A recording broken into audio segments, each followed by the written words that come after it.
Magandang lalaki at babae po sa inyo lahat. Ako po, si Vic Garcia. Ako na po yung lingkod, Evelyn Garcia, at ito ang Buhay Unleashed sa 92.3 True FM. Nandito kami para gabayan kayo tungo sa buhay na mas matagumpay, Mas masaya. at mas makabuluhan. Ito ang Buhay Unleashed. Kapatid, may kilala ka bang taong hindi marunong humingi ng tawad o mag-sorry? Yung bang nagkamali na pero patay mali siya at parang walang nangyari? Malamang meron na pumapasok sa isip yung taong ganyan ha. Good news po. For today, pag-uusapan natin ano ang dahilan bakit may mga taong hindi humingi ng tawad o hindi nagsusorry. Sa ating episode na Sana Nagsorry! Sa anong aksyon mo, pag-uusapan natin ano-ano magandang aksyon kung alam mo ng mali pero patuloy mo pa rin ginagawa. At may mga taong dumadaan dyan yung talaga parang mali naman to, ba't ko to ginagawa? Okay, mag-alala, pag-uusapan natin mabuti mamayan. Pero bago yan, simulan po muna natin ating programa ng Believe It or Not segment. Ito ang parte ng programa na nagbibigay kami ng paniniwala na pwedeng magpaganda ng inyong buhay kung ito'y paniniwalaan at gagawin. At ang Believe It or Not quote natin sa araw na to ay, if you don't build your dream, someone else will hire you to help them build their dreams. Galing po yan kay Tony Gaskin. Nako, ibang klase, ano? Gusto mo bang matupad ang lahat ng iyong mga pangarap or dreams sa buhay? Dapat daw maniwala tayo that if you don't build your dream, someone else will hire you to help them build theirs. Totoo po yan. Sa mga tao pong nangangarap at gustong maabot yung pangarap, makinig kayong mabuti. Baka ito na yung magpabago ng inyong kinabukasan. At ang simpleng unang gagawin nyo lang, baguhin nyo yung paniniwala at paniwalaan nyo po yung paniniwalang sineshare namin sa inyo ngayon. Kasi halos lahat naman ng tao may pangarap sa buhay, di ba? Kaya lang marami sa kanila ang hindi gumagawa ng tamang hakbang para matupad yung mga pangarap. Pero marami sa kanila ang gumagawa ng tamang hakbang para tulungan naman ang iba na makamit ang kanilang mga dreams or pangarap sa buhay. Nililinaw lang po namin na hindi po namin sinasabing wala silang ginagawang hakbang. Meron po. Lahat po ng tao may pangarap, mayroon pong hakbang o ginagawa para mapunta dun sa pangarap na gusto nila. Yes. Ang sinasabi namin, may mga maling hakbang na nagagawa kaya hindi maabot yung pangarap. Okay? Ang problema po ito, marami silang tamang hakbang na ginagawa para maabot yung pangarap ng iba. Kakaintindihan po tayo. Tindihan nyo ito mabuti, magpapabago ito ng buhay. At bakit nga nangyayari ang mga ito? Dahil hindi nga sila naniniwala na if you don't build your dream, someone else will hire you to help them build theirs. Kaya mula sa araw na ito, hiling po namin maniwala kayo. You need to build your dreams. If you don't build your dreams, hindi umabot ang pangarap mo. Pero kadalasan, we don't build our dreams. We help other people fulfill their dreams. So, ilagay niyo po sa isip niyo, kayo dapat ang kumilos at gumalaw para maabot niyo yung pangarap niyo. Hindi po masamang tulungan maabot ng ibang pangarap nila. Hindi po masama. Ang importante lang po, ikaw, gusto mo bang maabot ang pangarap mo, may mga dapat kayo. Ang ganda ng sinabi mo, no, na hindi naman masamang tumulong. Kasi marami sa atin, di ba, tayo'y tumutulong para lumago ang isang kumpanya, di ba? Okay po yun. As long as sana, lumalago sila, naabot nila yung pangarap nila, naabot din natin yung pangarap. Pwede po kasing sabay. Ang masakit po ito, sila naabot nila yung pangarap nila, ikaw hindi. Problema yun. Oo, yun na nga sinasabi natin eh. Pero hindi naman yata maganda na sila nakakamit na nila yung kanilang pangarap, pero ikaw hindi. Dahil ang focus mo ay ginagawa mo para ma-build yung dreams ng iba. Okay. Okay, sana po, kung sa pagtulong mo sa iba, ay nakakamit mo rin yung pangarap mo. Ito pa, ulit-ulit namin sinasabi kasi malamang ito pumapasok sa isip nyo. Okay po yun. Ang problema, kadalasan, pangarap lang nila ang natutupad. Kasi, di ba sinabi mo, okay lang na tumulong sa iba, di ba? Para makamit. Pero ang tanong, nakakamit mo ba? Kung nakakamit mo, di ituloy mo. Tuloy mo. Oo. At natutupad mo rin yung iyong mga pangarap. Pero kung hindi, medyo mag-isip-isip ka na. Pero kung sa pagtulong mo sa iba, ay hindi mo naman natutupad yung talagang panawagan mo, yung calling mo, yung pangarap mo, eh dapat mag-isip-isip kang mabuti at gumawa ng hakbang tungo sa iyong mga pangarap or panawagan. Malinaw po yan. Pag hindi po nangyayari yun, gumawa ka na ng hakbang patungo sa iyong pangarap. Huwag kang manatili dyan dahil hindi yan magpapaabot sa iyong pangarap. Nagkakaintindihan ha? Kaya kailangan mag-isip kang mabuti. Kaya mula sa araw na ito, you need to change your belief. At ito po yung belief na paulit-ulit namin sinasabi sa inyo. If you don't build your dream, somebody else will hire you. Babayaran ka.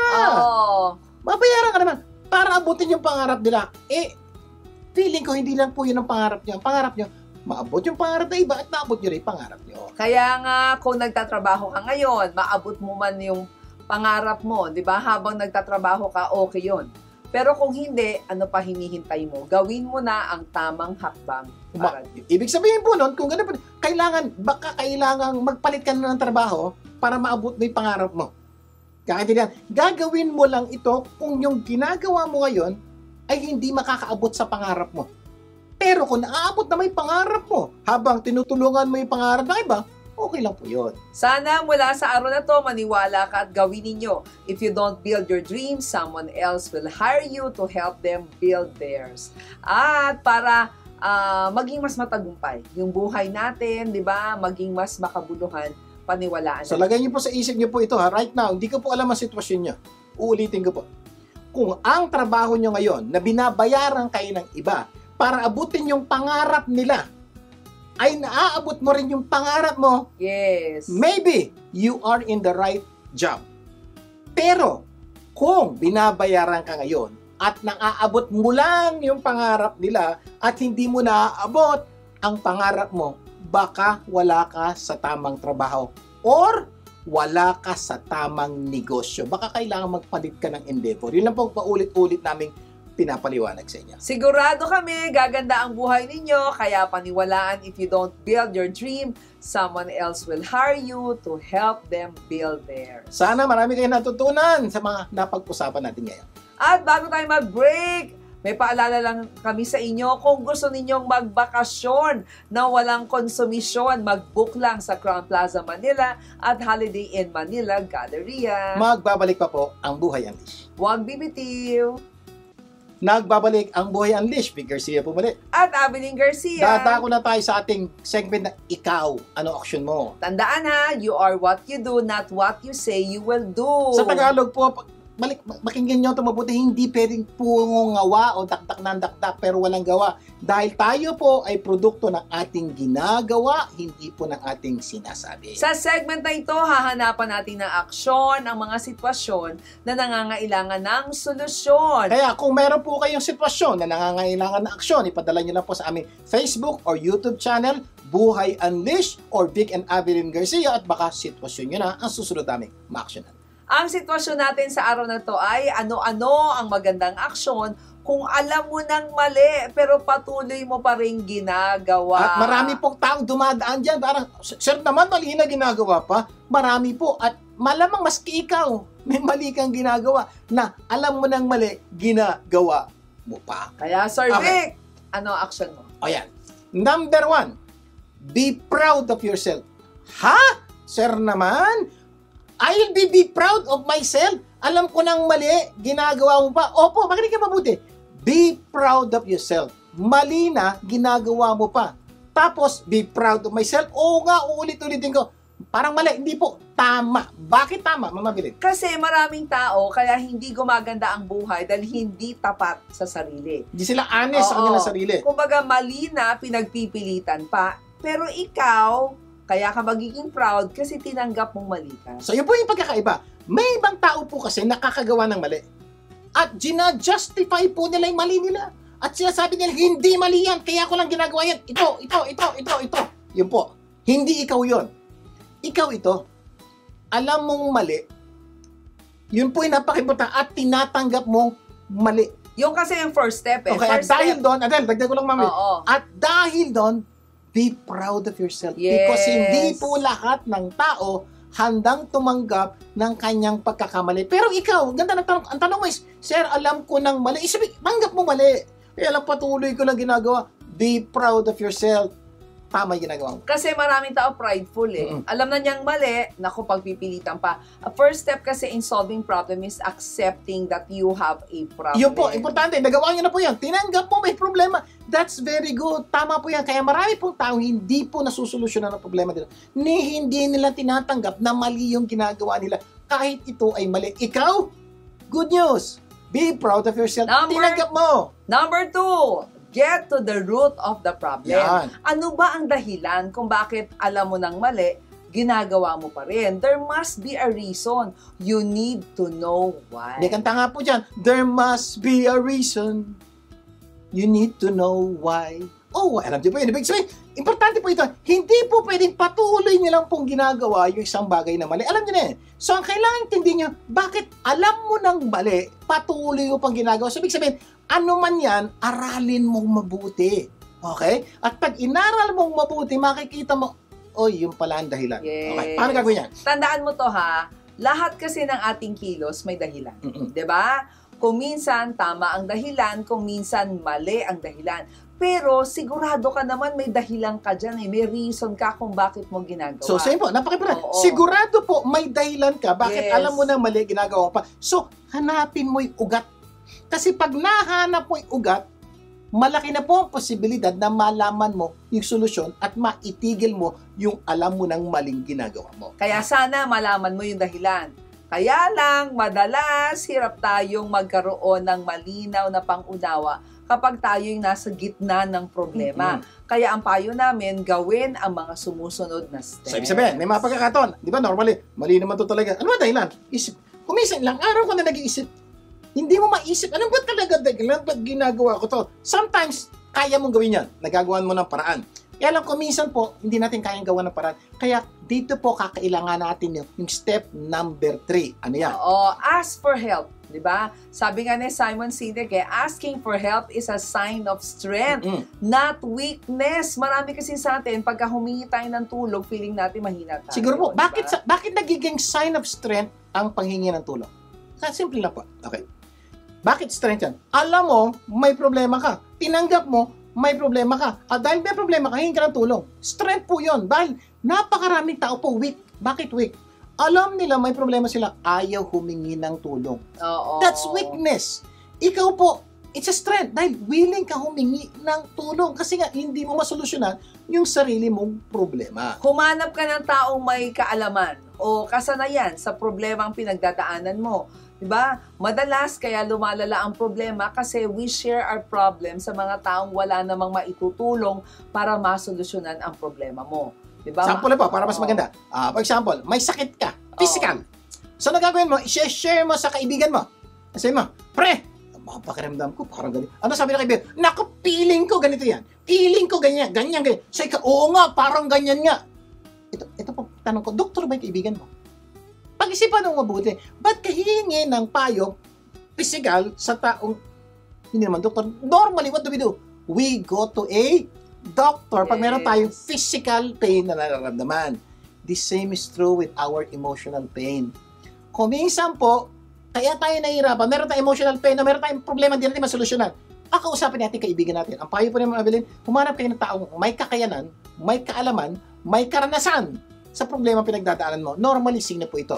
Ito po yung mga psychologists, psychiatrists, therapists, life coaches na alam yung pinagdadaanan mo, nabibigyan ka ng magandang pangunawa sa problemang pinagdadaanan. Maliban na lang kung yung kaibigan mo, yun. Oo, kung maiban mo, life coach. Okay, kung kaibigan mo, psychologist. Okay po, pero normally po, we don't do that. We normally share our problems to our friends. Na may pinagdadaanan din sa katulad mo, buhay. paano ka masusunod? Diba? Pareho yung problema nyo. Kaya kung minsan sa lagay na ikaw ay tulungan na pagchichismisan ka patuloy, di ba? Na hindi na, kung minsan naman po, hindi naman mo sinasadya, para ganito lang. Pare, alam mo ba si kumaring ganito? Sinabi sa akin, ito daw yung problema niya. Nakakaawa naman. Pag-pray natin. So, ang problema, sa kanya mo lang sinabi. Na i-share sa iba dahil concern. So, kaya nabalita na sa buong bayan nyo na ganito problema. Hindi mo naman gusto mangyari yun. Yun ang problema when you're sharing problems to people with good heart pero wala pong kasanayan at kaalaman sa problema ang pinagdadaanan mo. Normally po kasi ang mga psychologists, mga life coaches, mayroon pong ethics na pag may share ka ng problema, hindi nila sasabihin sa ibang tao. Ethical standard. Pero hindi naman namin sinasabi huwag kayong lumapit sa kapamilya mo, kaibigan. Ang sinasabi lang naman namin, kung sila ay makakatulong o hindi. Okay. Diba? Kung makakatulong sila, okay. Pero kung hindi, wag na lang. Kasi may mga taong nag-aral dyan, may mga kakayanan, at may karanasan sa pagtulong sa mga taong may problemang katulad mo. So sana, sa kanila kayo lumapit. So sa marriage mo, di ba, pwedeng marriage counselor, spiritual leader, sinabi ni Sir V kanina, life coaches, at marami pang iba. Yan. So yun po, pwede po eh. Kung minsan, baka kailangan nyo ng professional help. Hindi lang basta tulong. Yes. Kailangan natin ng professional, hindi lang basta advisor or like coach. Professional. So we go to psychologists and psychiatrists na nagpakadalabhasa para solusyonan yung problema ang pinagdadaan. Number 4, pray. Ano man ang yung pinagdadaanan, kaya ng Diyos yan. Remember, what is impossible with man is possible with God. Totoo po yun. Hindi namin alam pinagdadaanan nyo. Kung minsan, simple lang. May solusyon ka. Malalaman nyo kagad. Kung minsan, malaki-laki. You go to a psychiatrist, psychologist, therapist. Kung minsan, sobrang laki. Diyos po. Pero sa amin po, mamalaki, mamaliit. Punta po kayo sa Diyos, kaya kayong tulungan. Laging tandaan ha, lahat ng problema ay may solusyon. Kung minsan alam natin ang solusyon, ayaw lang natin gawin. Kung minsan naman, hindi talaga natin alam ang solusyon. Kaya kailangan natin ng tulong. Yan. Sana po maintindihan po nating mabuti yan. Pero bago tayo mag-break, may tanong lang ako sa inyo. Mahilig ka bang magkape? Ay malamang naman. Yes sir, ito nga po habang nanonood ako sa inyo, nagkakape ako. Ang tanong, healthy ba yung kapeng iniinom nyo? Kaya mag-switch na kayo sa healthy coffee, mag-Glorious po. At syempre, itong Glorious natin ay napaka-healthy dahil ito ay ang sweetener nito ay merong stevia extract. 'Di ba? Healthy na po, wala pang asukal, at hindi po nakakasama sa kalusugan. Ito na po, application. Maraming tao, hindi dapat magkape dahil nakakasira sa katawan. Pero kape kayo ng kape. Pero ngayon po, pwede na magkape. Kung bawal sa inyo asukal, may Glorious Coffee, wala pong sugar. Meron po silang healthy sweetener, which is stevia. Yes. Napakaganda po niyan sa ating katawan. At kung ayaw mo naman ng coffee, mag-Glorious Choco and Tea ka na. Kaya make a healthy switch. Mag-Glorious na. Glorious Coffee. Mamaya, sa itanong mo lang segment, pag-uusapan natin ano-ano ang dahilan bakit may mga taong hindi humingi ng tawad o hindi nagsusuri. Magbabalik pa ang Buhay Unleashed. Huwag bibili. Nagbabalik ang Buhay Unleashed, Vic Garcia po mali. At Abilene Garcia. Dadako na tayo sa ating segment na itanong mo lang. Dahil ang paniniwala po namin, when you don't know, don't guess, ask. Sa Tagalog po, kapag hindi alam, huwag manghula, itanong mo lang. At para simulan ng Itanong Mo Lang segment, pakinggan natin ang mga kasagutan sa inyong accounting questions mula sa President and CEO ng Caballero Lacsa & Company, CPA, sa si Lorna Lacsa. Magandang lalaki sa iyo, Sir Vic, at magandang babae sa iyo, Ma'am Abilene. Updates po tayo on the ease of paying taxes. Ito po ay napakahalaga ngayon sa mga taxpayers natin na gustong mag-refund. Ano ba yan? Yun yung mga claims or tax refund for unutilized excess creditable withholding tax na nakuha ng ating mga taxpayers sa kanilang mga customer. Ito yung mga nakalagay sa Form 2307. Another claims for tax refund ay yun namang erroneously or illegally received or collected. Another claim for tax refund is those penalties imposed without authority pursuant to ease of paying taxes. And last yung excess VAT input as a result of purchases related to VAT zero-rated transactions. Sa susunod na Sabado ay ating ibibigyan ng mga detalye. Yan lamang for today, and God bless us all. Thank you. Maraming salamat, Lorna! At kung meron kayong problema o additional na tanong patungkol sa accounting, tawagan lang ang Caballero Lacsa & Company CPAs sa mga numero 0917-836-4747 o meron pa isang numero, 0917-810-0796. Okay, mga kapatid! May kilala ka bang taong hindi marunong humingi ng tawad o mag-sorry? Buti na sinabi mo yung sorry kasi yung tawad baka na tumatawad sa palengke, di ba? Yung iba nagkakamali na pero patay mali siya lang at hindi humihingi ng sorry. At sigurado po kami habang nakikinig kayo ngayon, may tao na kinaiisip na ganyan. Nagigil na kayo, inis na kayo dahil may masamang ginawa sa inyo pero hindi humihingi ng sorry. Minsan kasi parang it's a relief, ano? That sometimes masakit, pero pag nag-sorry, naiibsan talaga. 'Di ba? Ang mas nakakainis kasi ay hindi lang ito minsan nangyayari, 'di ba? na may nagagawa, hindi nagsusorry. Minsan maraming beses. At paulit-ulit mo nagkakamali, paulit-ulit hindi nagsusorry, paulit-ulit nag-iinis ka at sa panalangin mo, sana nagsorry. So, ang pag-uusapan natin ngayon ay, ano-anong dahilan bakit may mga tao hindi humingi ng tawad o nagsusorry? Sa ating episode na Sana Nagsorry. So marami pong dahilan, 10 itong pag-uusapan natin na dahilan. At some of you magugulat, kaya naman pala hindi nagsosorry, ito yun eh. Pag nalaman nyo, baka mapatawad nyo na sila, ba't hindi sila nagsosorry? Number 1. Wala siyang alam na nagawang kasalanan. Totoo po yan, may mga pagkakataon po ganito eh. Feeling mo na offend ka, may nagawang kasalanan ng tao sa sarili mo. At hinihintay mo na maghingi siya lang sorry. Pero, every time makikita kayo, pangiti-ngiti pa, parang walang nangyari, patay mali siya, hindi nagsosorry. Alam mo bakit? Kasi hindi talaga siya magsosorry. Dahil sa pananaw niya, wala naman siyang maling ginawa. Ba't siya magsosorry? So, yan ang unang dahilan. Kasi lack of knowledge talaga always leads to defeat and destruction eh. Sabi ni Sunday Adelaha yan eh. Application lang ba? Saan application ng lack of knowledge? Ikaw, hindi siya. Yes. Ikaw, ang akala mo may mali siya. Ang problema, kulang ka sa kaalaman. Ano yung kulang mo sa kaalaman? Ang alam niya, wala siyang mali.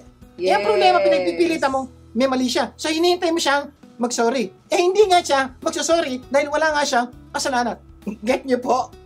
Kaya pala sinabi ng Bible, my people are destroyed for lack of knowledge. Kasi po, diba? Balik tayo sa kwento ko. Ikaw galit ka na sa kanya. Hindi ka na makatulog, hindi ka makakain, sa gigil sa kanya dahil may mali siyang ginawa. Hindi nga nagsusorry at hindi nga siya magsusorry. Kasi sa kanyang pananaw, wala siyang maling ginawa.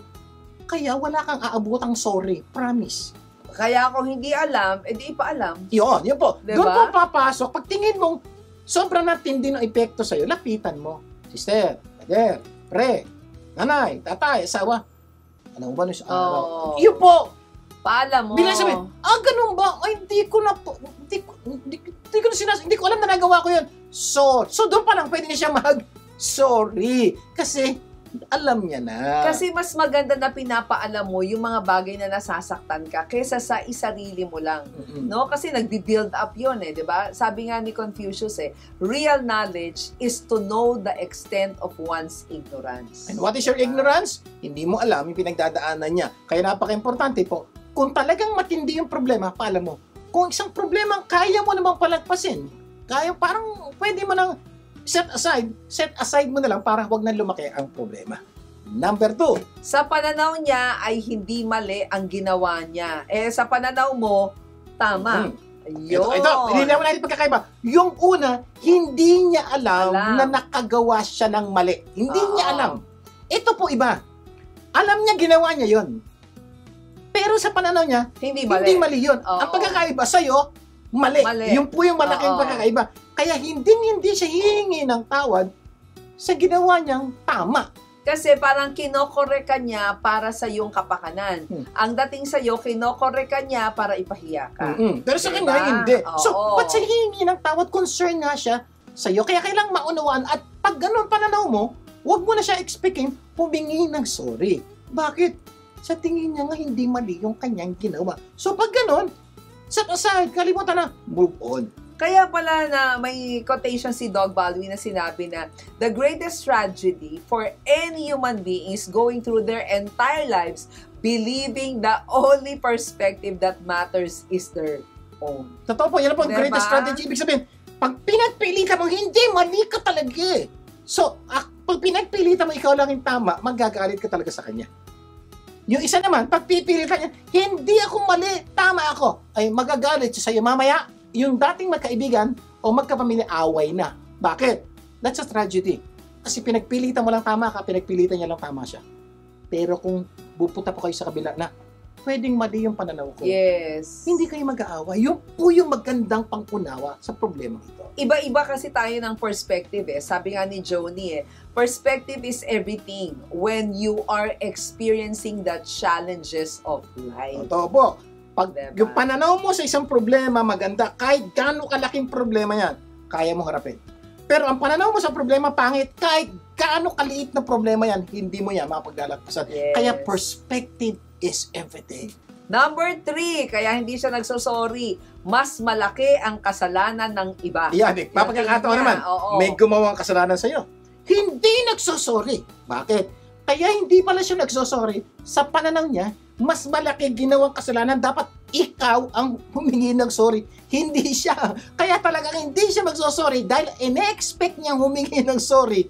Ikaw ay talagang hindi talaga magsosorry. Kung yan ang iniisip mo, eto, di ba, kung mas malaki ang kasalanan ng iba, ang ibig sabihin, may kasalanan ka rin na dapat mo ihigi ng tawad. Bakit hindi ka humingi ng tawad sa mas maliit mong kasalanan? At diba? Sana, yung kaibigan mo, kasi naman, humingi naman ng tawad sa mas malaki niyang kasalanan. So, kaya po, napaka-importante po nito maunawaan nyo, bakit sila hindi nagsosorry? Mayroon silang dahilan. Ito, good news. The moment malaman nyo na yung dahilan, malalaman nyo na yung tama nyo reaksyon sa taong yun. Yun ang dahilan ba't natin ginagawa ito. Naku, pero bago tayo mag-break, we want to remind you to stay pretty with Pretty Looks, Master of Eyebrows. They also offer other beauty treatments for you to stay pretty. Kaya bisitahin lang po ang website ng Pretty Looks. Sa aming pagbabalik, itutuloy pa po natin ang ating kwento. Magbabalik pa ang Buhay Unleashed. Wag BBTU. Nagbabalik ang Buhay Unleashed, Vic Garcia po muli. At Avelyn Garcia, patuloy tayo sa ating Itanong Mo Lang. Sa ating topic na ano-ano ang dahilan, bakit may mga taong hindi humingi ng tawad o nagsosorry.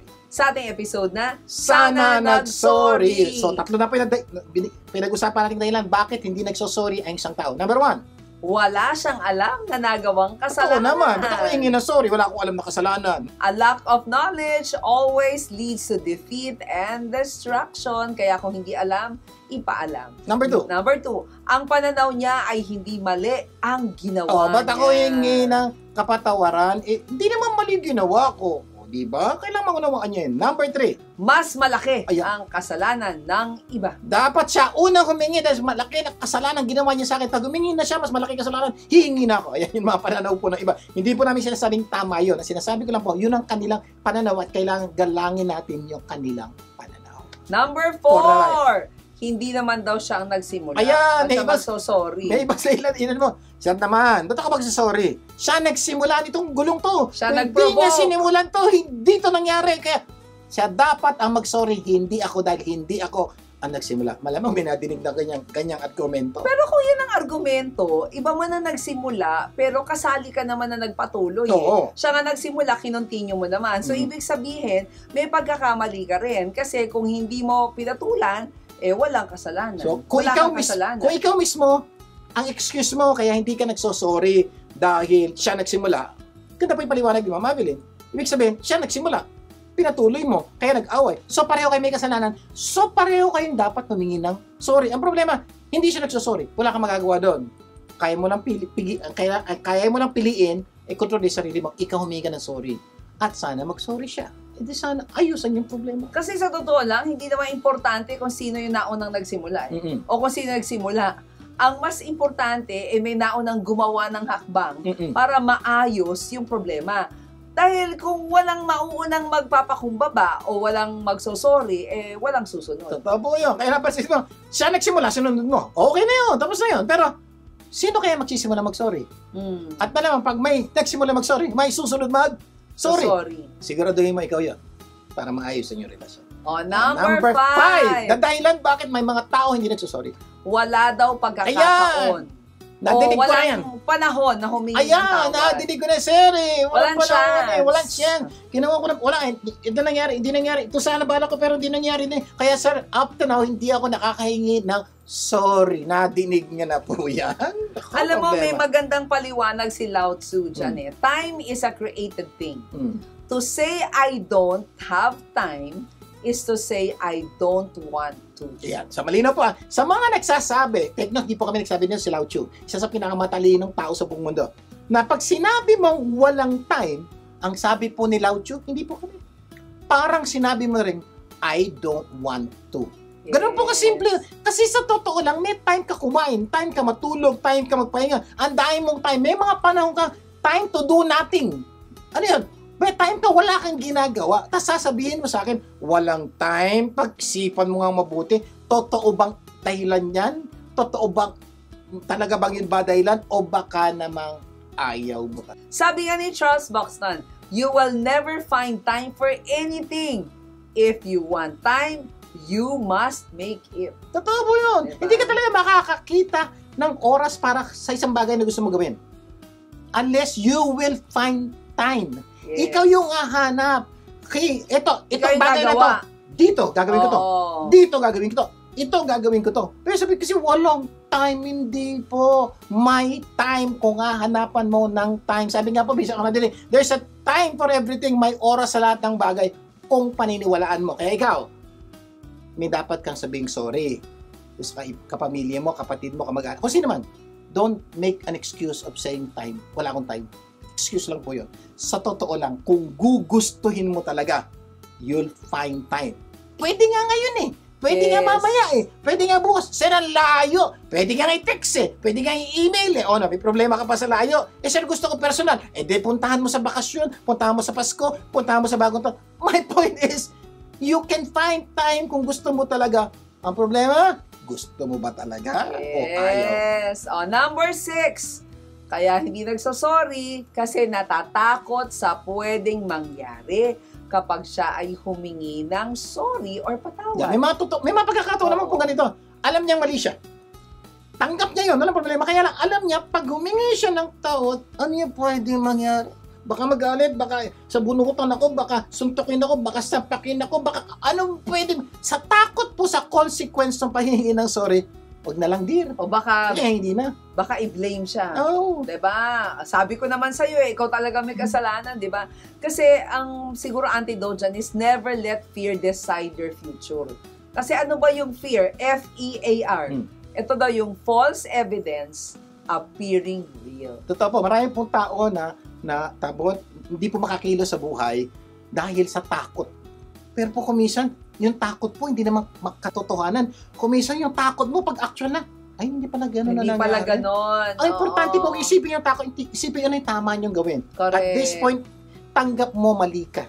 Tanggap mo nakasakit ka ng iba. What's the right thing to do? Aminin mo, mag-sorry ka. Eh, siya nakakatakot. So, saan tabi mo yung takot? Bakit? Unahin mo yung tama. Kasi may possibility, yung takot mo hindi pala mangyayari. Kung mangyari man, dapat lang you deserve it. Why? You committed a mistake. Correct. Sabi nga ni Clement Stone, thinking will not overcome fear, but action will. Saan ba? Bakit? Marami takot Paisip ako ka, gawin ito. isip ka Takot. So, nakailang araw ka na takot. Tapos, nung ginawa mo, take note ha, ma-positive o negative ang resulta. Mawawala na yung fear. Bakit? Yes. Positive. Hindi naman pala galit eh, ganun lang pala. So, okay. Galit. At least ganun. Nagalit siya. At least tapos na. Kakaintindihan mo tayo? The fear will end the moment you put action against your fear. Totoo yan. Kasi nothing in life is to be feared. Mm-mm. It is only to be understood. Now is the time to understand more so that we may fear less. Sabi ni Marie. Totoo po yun. Marami tayong kinatatakutan pero pag isipan natin mabuti, inintindi natin mabuti, hindi naman pala dapat katakutan. Correct. So, ano dapat gawin? Just do it. Sabi nga po ng sapatos, just do it. That's the right thing to do. Number 7, kasi sabi kanina, natatakot. Ito naman iba. Nahihiyang humingi ng tawad. Totoo, may mga pagkakataon po, dahil sa iya, kaya naman yung laki ng kasalanan ginawa ko sa kanya, ayoko na lumapit sa kanya, kaya hindi na ako magsosorry. Parang tamang mali, tamang mahiya, pero mali hindi mag-sorry. So, ano dapat gawin? Mag-sorry ka kahit nahihiya ka. Oo, kasi kung talaga nahihiya ka sa nagawa mo, mas dapat kang mahiya kung hindi ka hihingi ng patawad. Nagkamali ka na, hindi ka pa humingi ng sorry, mas nakakahiya yun. Totoo po yun. Kung yung hiya po ang iyong nagagawa, simple lang po again. Kung hindi niya kaya harapan, text. Hindi po ganun kagandahan yun, but that's better than not asking sorry. I-text mo, i-email mo. Okay? At least doon, bawas ang hiya. Isulat Tapos, mo. sulat mo. Tapos sabi mo, usap tayo. At least, pagkatapos, pwede kayo mag-usap. My point is this. Marami para. Sir, maski text ayoko. Patulong ka sa iba. O, tumawag kay Ma'am Abilin. Ma'am Abilin, pwede ba lapitan mo sa ganito, mag-sorry ka? Pwede kayo magpatulong sa kapatid, kaibigan ka, mag-anak na. Ihingi ka ng sorry. Ang punto lang po ito, dapat mag-sorry ka. Ang ganda ng sinabi mo kung hindi mo kayang harapan, baka pwedeng talikuran. Talikuran na diba? Yun, talikuran, yung text, email, at marami pang iba. Pero mas maganda pa rin kung gagawin mo ng harapan para mas maganda ang usapan. O yan, kakainin po tayo. Naku, sana dami po natutunan. Mamaya, itutuloy pa po natin ang ating kwentuhan. Magbabalik pa ang Buhay Unleashed. Huwag bibitin. Nagbabalik ang Buhay Unleashed, Garcia pumuli. At Abiling Garcia. Patuloy tayo sa ating itanong mo lang segment. Sa ating topic na ano-ano ang dahilan bakit may mga taong hindi humihingi ng tawad o hindi nagsosorry. Sa ating episode na, Sana nagsorry. Okay, review lang. tayo. Number 1, kaya hindi nagsosorry kasi wala siyang alam na nagawang kasalanan. Number 2, sa pananaw niya, hindi naman mali ang ginawa niya. Number 3, mas malaki ang kasalanan ng iba. Number 4, hindi naman daw siya ang nagsimula. Paalala natin, hindi na importante kung sino naunang nagsimula. Ang mas importante ay ikaw ang unang gumawa ng hakbang para maayos ang problema. Dahil kung walang maunang mag-sorry o magpapakumbaba, walang susunod. Number 5, wala daw pagkakataon o panahon humingi ng sorry. Joke lang po yan. Oo, sabi nga, di ba kanina nabanggit natin, time is a created thing. To say I don't have time, to say I don't want to. Number 6, natatakot sa pwedeng mangyari kapag siya humingi ng sorry. Ito, ibang takot ito, di ba? Thinking will not overcome fear. Tatandaan natin, but action will. Number 7, nahihiyang humingi ng sorry. I'm so ashamed. Yan. Oo, kaya kung talaga nahihiya ka, mas nakakaya pag di ka humingi ng sorry. Correct. Number 8, mataas ang pride. Yan. Mahilig po sa fried chicken. May mga tao po hindi niya maisip na ako lalapit sa kanya para mag-sorry. Mali ako pero hindi ako lalapit sa kanya para mag-sorry. May mga tao po ganyan ang dating. Mataas ang pride. Kasi nga feeling mo wala kang kasalanan. Hindi, may kasalanan ka talaga. May kasalanan ka pero may pride ka. May pride ka na. Hindi ako lalapit yan. Hindi ko gagawin. Alam mo mali ka kaya lang sa taas ng pride mo, hindi mo magawa ang dapat mo mo gawin. Ang sabi ng Bible, pride comes before distraction. Totoo po. Lalo po sa pag-asawa, kayo po mag-asawa, may pride kayo, hindi kayo marunong humingi ng sorry, pwede masira po ang inyong pagsasama. Hindi na pagkasama mag-asawa, magkakapamilya, magkakaibigan, maski sa opisina. Kasi, sabi nga, pride will always be the longest distance between two people.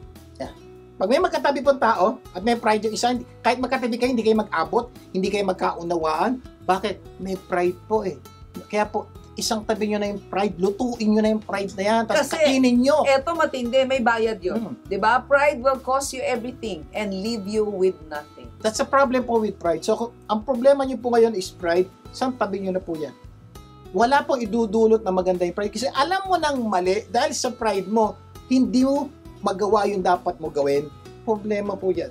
At sisirain po niyan ang napakaraming bagay sa buhay niyo, lalo na yung mga relasyon niyo sa buhay.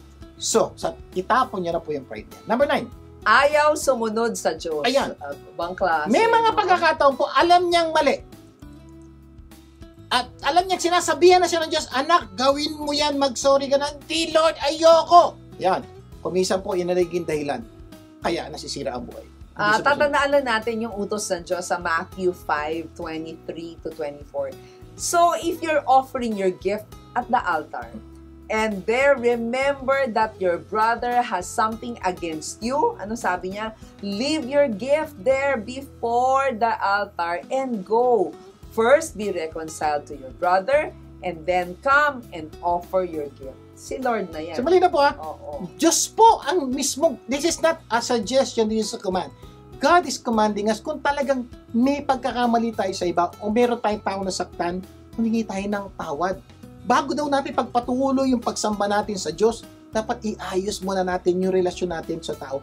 So, napaka-importante po kung alam nyo, iba po hindi nyo alam Yeah. kung alam nyo may kasalanan kayo, taong may samaan na loob at galit sa inyo, mag-sorry kayo. Sir, paano ginawa ko na galit pa rin siya? Wala ka na magagawa doon. Basta gawin nyo muna yung dapat nyo gawin. Kung siya ayaw pa rin niya magpatawad, that's their problem, not yours. Sabi nga ng Proverbs 28:13, whoever conceals his transgressions will not prosper, but he who confesses and forsakes them will obtain mercy. Kasi po, kahit paano tago nyo yan, kahit paano hindi nyo gawa yan, may kasalanan pa rin kayo. Yes. At kahit sabihin nyo, nakakalimutan na ng taong nagawa nyo kasalanan, ito problema. Si Lord, di po nakakalimutan. Totoo Until yan. hingin nyo po ng patawad yung ginawa nyo sa Diyos at sa tao po na nagkasala kayo, mabigat po dadalhin nyo sa inyong dibdib, napapasanin nyo, na eventually po will drag you down and slow you down and sometimes will stop you in fulfilling God's promise in your life. Correct. Number 10, kaya hindi nagsosorry kasi hindi alam ang benepisyo ng paghingi ng pagpapatawad. Totoo po. May benefits talaga yan. May mga tao po, kaya po hindi humihingi ng tawad kasi po sa kanilang pananaw, pwede namang hindi eh. Pwede naman akong bubuhay, hindi humingi ng tawad. Medyo, kasi hindi nila alam, may benepisyo at may sakripisyo. Dilahin po natin ha. Mayroon pong benepisyo pag humingi ng tawad at may sakripisyo pag hindi humingi ng tawad. Correct. Pag nalaman niyo yung benepisyo, ay sigurado hingi na kayo ng tawad. Pag nalaman niyo rin po yung sakripisyo, matatakot kayo at hingi kayo ng tawad. At good news po, sa mga susunod na linggo, ano gagawin natin? Pag-uusapan natin ang benepisyo ng paghingi ng tawad at pagpapatawad. Abangan niyo po yan kung talagang ayaw po humingi ng tawad at ayaw niyo pa magpatawad. Abangan niyo po yung mga topic na yan. Malamang pagkatapos po niyo madiligan, magpapatawad na kayo at hihingi na kayo ng tawad. Kaya siguraduhin manood sa susunod na linggo dahil napakaganda ng ating pag-uusapan. Sana po marami kayong natutunan sa pinag-usapan natin ngayon. Next week, marami pa tayong pag-uusapan na tunay na magpapaganda ng inyong buhay at ng mahal nyo sa buhay. Okay, manalangin tayo. Amang nasa langit, maraming pong salamat sa alala niyo sa amin, pagtuturo niyo sa amin na may mga tao po pala talaga hindi nakakahingi ng tawad sa maraming dahilan. Hindi dahil sa sinasadya nila, kumisa lang po, talagang hindi nila po alam. Sana po dalangin po namin kami po, ano man po ang mangyari, humingi man sila ng tawad o hindi, matuto po kaming magpatawad. Lahat ng ito'y dalangin namin sa pangalan ni Jesus. Amen and amen. Okay. Ito po suggestion namin ha, imbitahin niyo po ang mga taong tunay na mahalaga sa inyo para yung natututunan nyo, matutunan din nila. Magsama-sama tayo tuwing Sabado, alas 4:30 ng hapon, dito lang sa 92.3 True FM. Ako po, si Vic Garcia. Ako naman po si Abilene Garcia. Tandaan, ang Buhay Unleash ay pagbabagong buhay, puso at isip. Pagtulong-tulungan po natin ilabas ang galing ng bawat Pilipino. Ang tagumpay ay makakamtan, masayang buhay, tunay na makabuluhan. Ito ang Buhay Unleash.